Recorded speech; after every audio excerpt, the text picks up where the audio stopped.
મુંબઈથી ઉપડતી ગુજરાત અને રાજસ્થાન તરફ જતી ટ્રેનમાં દારૂની હેરાફેરીનો ધંધો ફૂલ્યો ફાલ્યો હોય તેવું લાગી રહ્યું છે। દમણથી આ દારૂ સપ્લાય થતો હોવાના ચોંકાવનારા વિડીયો સામે આવ્યા છે। સૂત્રોના જણાવ્યા અનુસાર દમણમાં ડુપ્લિકેટ દારૂ બનાવવાની ફેક્ટરીઓ ધમધમે છે। મુંબઈથી બાડમેર તરફ જતી હમસફર એક્સપ્રેસમાં ઝડપાયેલા દારૂના ખેપિયાની બેગમાંથી મળેલી બોટલોમાં નકલી દારૂ હોવાની શંકા મજબૂત છે।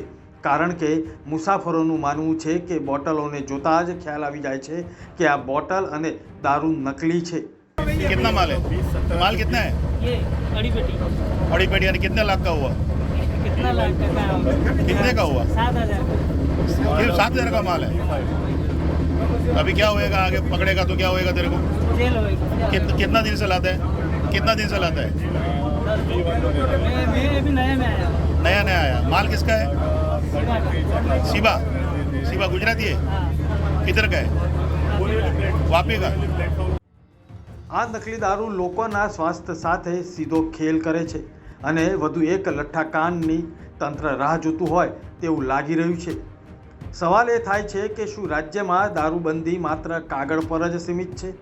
દમણથી આવતો આ નકલી દારૂ વાપી થઈને અમદાવાદ, વડોદરા, રાજસ્થાન સુધી પહોંચતો હોય છે અને આટલા મોટા નેટવર્ક પાછળ કોઈ મોટા માથાના આશીર્વાદ હોવાની શંકા મજબૂત બની રહી છે।